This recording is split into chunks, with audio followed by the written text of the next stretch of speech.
Hi folks, in this video we're going to pick out some of the highlights from my previous video, which was the full 9-hour recording from August 4th of 2020, and play them in fast-forward spectrogram view format.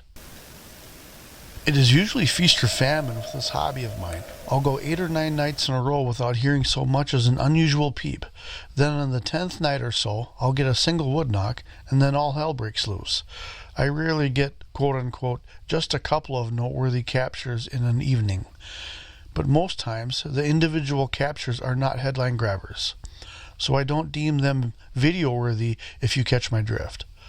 But I do believe that there are some of you out there that would receive some validation from hearing just the sheer volume of these captures as they come in, without me deciding which ones to put to video and which ones not to. So I'm going to try this format for a while, where I post the full long file just before the more detailed breakdown, making 2 videos rather than just the one per active evening. I won't do a full file upload for every evening I record, but if I hear good stuff throughout, which happens more often than you might think, I'll do the 2-part upload thing like I did here. The old adage, the whole is greater than the sum of its parts, is never more pertinent than it is with what I'm finding. It will be a better tool for those that have heard similar sounds with what they at the time thought were unique to them. By using the timestamp at the top of the screen on the shorter breakdown video, they can go to the longer video with that timestamp and hear everything without editing. There are undoubtedly many subtle things that I'm missing that someone else might find similar to what they experienced.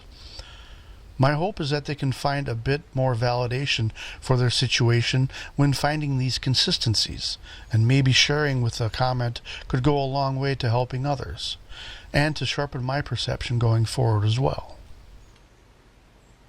I will use text format to communicate my more pertinent thoughts over the spectrogram fast-forward captures like you see in this video, as I don't want my voice booming over the actual audio, which I want you zeroed in on. I will put a few side-by-side comparisons up if they're really pertinent and easy for me to execute. For example, with this video, I will put a few screams side-by-side with some red squirrel chatter and some woodpecker rapid-fire sounds. Only because I have these sounds at the ready from this very evening. I'm going to leave a lot more meat on the bone, so to speak, for the comments section below.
If one were so inclined and had sufficient interest, he or she could, for example, Google the 5-part coyote call cycle, if you are fascinated about it, or the reverberation / amplitude / distance correlation coefficient with observed audio signals across water as opposed to through the forest. I just made that up, by the way, and share it below in the comments for all of us to read. It's not that I'm ignoring this stuff. I still do all the vetting I did in the past. It's just that I don't have time to edit it all in a professional format for $14 a month, when I should be catching up on the countless hours of audio from last season. And since I wasn't there in the flesh hearing it anyways, my opinion doesn't matter any more or less than someone else's regarding its significance. I'm just the one who discovered the sound first. So let's open up the floor and let someone else speculate for a while.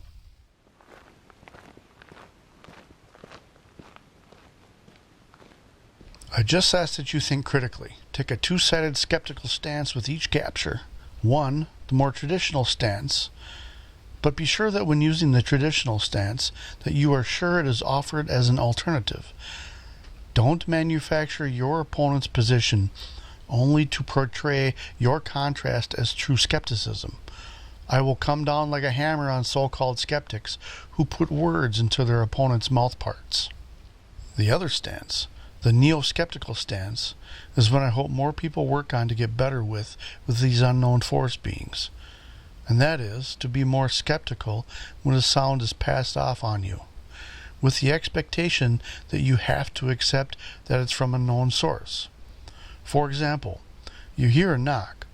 The standard skeptic will try to shove down your throat explanations like, "It's just nature sounds, you idiots," or, "Ever see the forest floor? It's littered with things that went knock when they fell." Be skeptical of those bullies. What it really comes down to is there is a schism between the standard skeptic and the neo-skeptic in that they have a much different list of potential causes in their minds for these sounds. Occam's razor lays down logic that when two or more competing theories are in play, then it will usually be the simplest theory that is the correct one. But what's your definition of simple? That's what this really will come down to, right? Nothing more simple than knowing Sasquatch exists because of an unsolicited encounter with one of them. I imagine the standard skeptic's Occam's razor hierarchy doesn't even include Sasquatch in the top 10 for any given unknown forest sound. They are really handicapped in this way. Having had a few encounters with these UFBs personally, I can tell you this. Sasquatch was never on any list I had for explanations of strangeness in the woods before I had my first encounter. But after it, well, let's just say my top 10 list got messed up worse than Joe Cocker's Etch-a-Sketch. When Bob Gimlin with a Y, published my story in his Sasquatch of the Driftless Forest video, he said something to the effect that as I stood there watching it, I had this matter-of-fact moment, which is a great way of putting it. He really does have some skills with the written and spoken word. You should check out his channel if you haven't already. Anyways, I remember having beers around the campfire with him, where I felt I was having a bit of difficulty explaining to him how overwhelming that feeling was. I tried explaining it in many different ways, none of which I was completely satisfied with, of how my whole world view was turned upside down in a matter of about 30 seconds. The most apt explanation that I currently identify with as to how those 30 seconds sharpened my perception of nature, or my world perception for that matter, is that it was a correction. Most people have corrections in their world perception in their lifetime, but it usually takes at least a decade or two for that to happen. Our thinking evolves as we get older and we accrue more experience. This is normal. It's normal for this to happen over a period of time. No well-worded speech from someone with an alternative viewpoint, or no clever or funny meme is going to change that perception overnight. The human brain is just not wired in this way.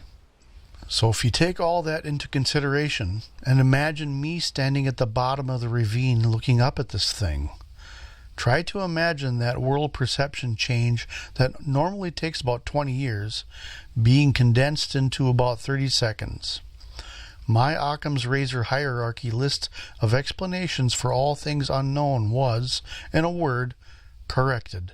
I imagine there are many folks watching this that have had similar feelings to what I just described regarding their encounter, and have incredible difficulty describing how profound that event was, even to those closest to them. Please don't hesitate to borrow these words for your own personal use if need be. This correction can be like a new superpower for you. Turn all that shame and fear of ridicule that you may have felt, turn it into pity for those that lack this advanced perception. It's not their fault, though. To them, it's still just a square peg in a round hole.